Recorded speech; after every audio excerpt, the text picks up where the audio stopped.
Ladies and gentlemen, boys and girls, dudes and dudettes, the sexy and the not so sexy, big children and little. I am the novelist, author, poet Lamont Anthony Wright, aka Graffiti Blue.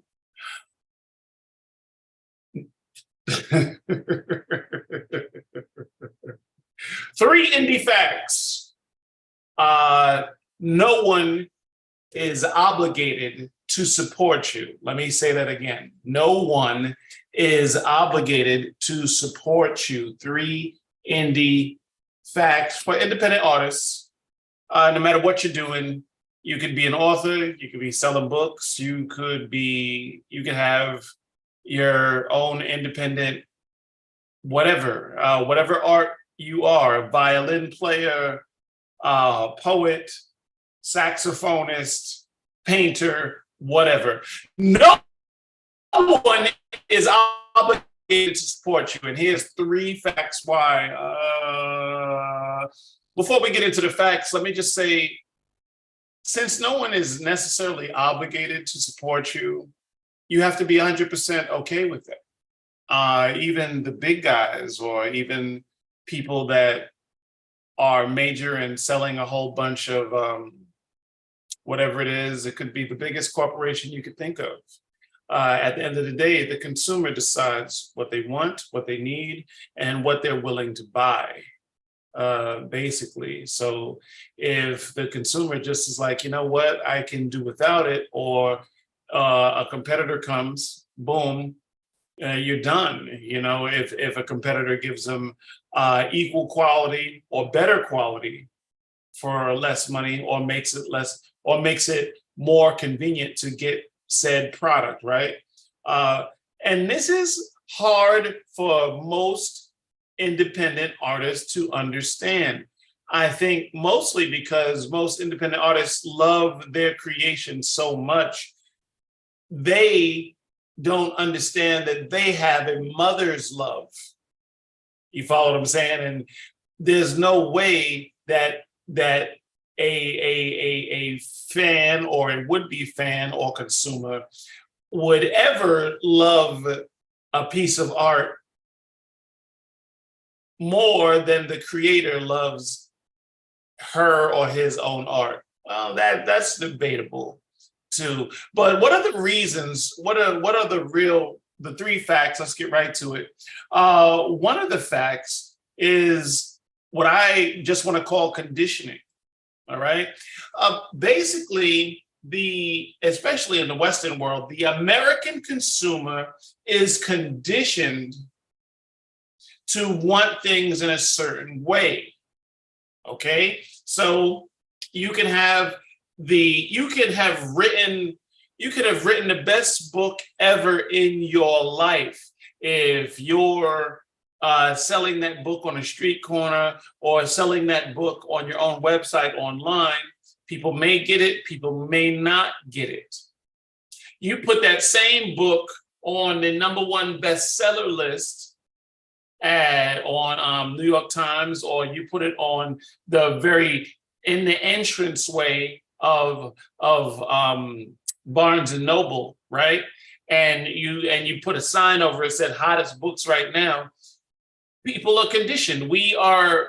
Most people are of a herd mentality. You follow what I'm saying? We just follow along with everything else. If we think something is popular, we want to be a part of it to see why it's popular. And it's just really conditioning. No different. Let's say a musician. A musician could be super, super, super dope, but that musician's family might not buy a stream, might not stream the freaking thing, might not ever go to a show, might not never support them. That same artist gets a co-sign from DJ Khaled or Dr. Dre or whoever, Babyface, some major producer. Quincy Jones just signs off on him and be like, this person is official. Everybody just like, oh, what's really freaking going on over here? It goes back with conditioning.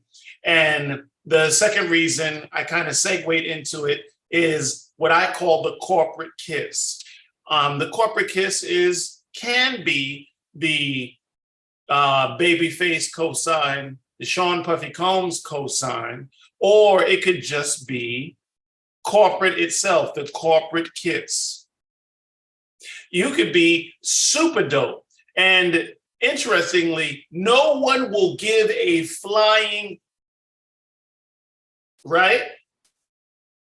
But let's say there's a press release, and let's say in that press release, it's just like, oh man, either Time Warner or Universal just signed said artist. They just signed said artist to $100 million multi-album deal, multi-book deal, multi-movie deal, whatever it is. Oh, you got somebody involved corporate dollars into you. That's different. That's really, really different. Let's pay attention now. You know what I mean? So that's why you have a lot of the younger generation. Well, partially. I don't want to say fully, but that's partially why in the younger generation you see so many kind of, dare I say, fake it till you make it kind of things. If I was saying where, you know what I mean, where you would see, once upon a time, you would see like the come up.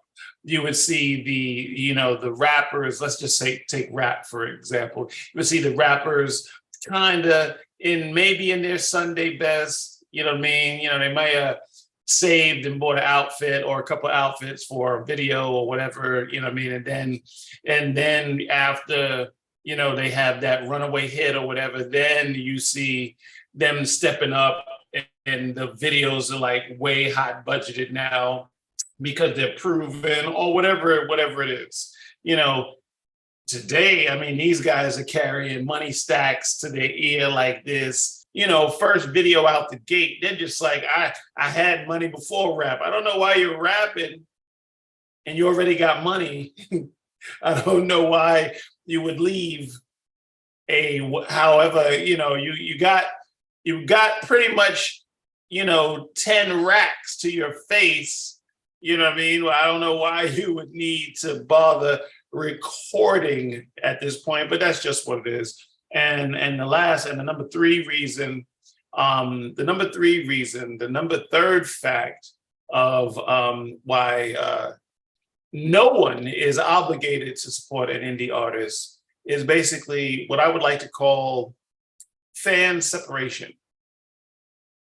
Fan separation. Fan separation. There's something appealing to fans or would-be fans of your independent art when they really don't know you like that. You follow what I'm saying? When they don't know you, is crazy. I will explain what I'm saying. I wrote about 7 books thus far, published 5, right?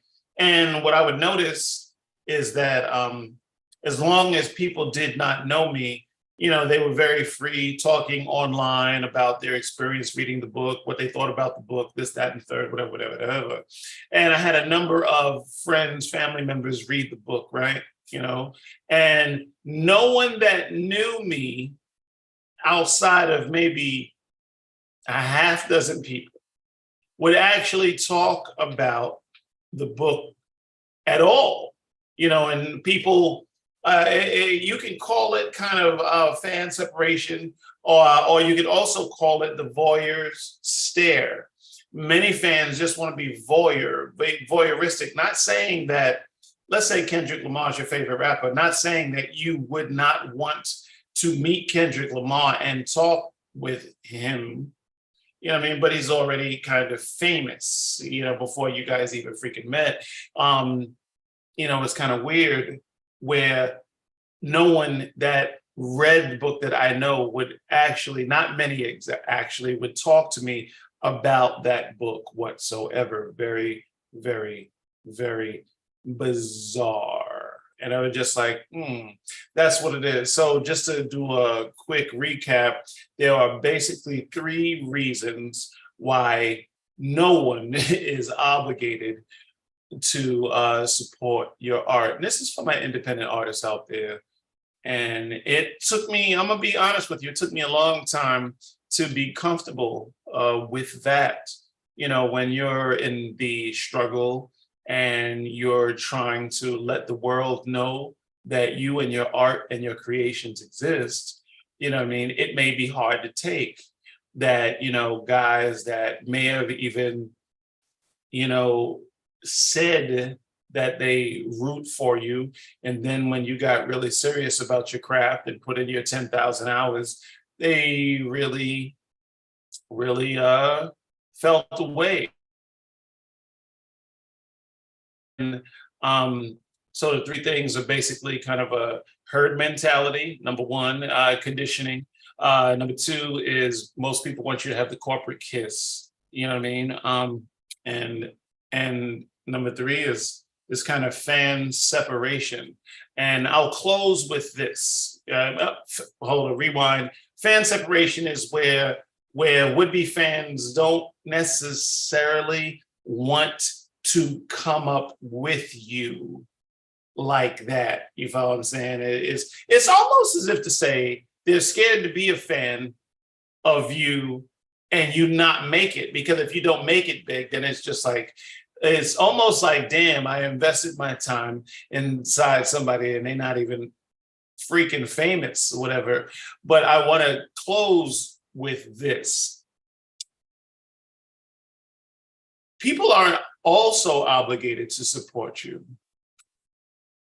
And I want to warn my independent artists out there about just jealousy. You know, jealousy is a funny thing. Even if you're on your so-called grind, I don't like the word grind because it implies resistance. That's a spiritual discussion for another day. But there is a lot of jealousy in the game, not necessarily because they think you will be famous, but there is something courageous when an independent artist goes all in, even if they're trash, even if they're not that good, even if they're not that good at all. Maybe they're a singer that can't sing. Maybe they're a rapper who can't really rap, or might not necessarily be that clever with the rap. So maybe they're not saying anything new that anyone hasn't already said before. Maybe they're a piano player that can't really play, or whatever. Let's just say that they're going for it, but they are a slightly below average tier person. Well, some would-be fans may even be jealous of them, not because they're jealous of their skill level, talent level, or whatever. A lot of people don't want to be left behind. What do I mean by that? Well, sometimes you have to not look at what a person is doing, but you may want to look at what a person represents. And if you have the courage to go for it, even if you're fucking trash, if you have the courage to go for it and follow your dreams, you follow what I'm saying? You know what I mean? Man with no feet wanting to be the best tap dancer ever. You know what I mean? And everybody's just like, you don't stand a chance. Literally, you don't stand a chance because you don't got no freaking feet. How can you be a tap dancer? But you're freaking going for it. You're making it work. Maybe you're putting little tacks on your nubs and you're flipping the script. Sound horrible, but you're trying. But you have courage. You are going for it. And sometimes when said person is going for it, they remind those people who aren't going for it that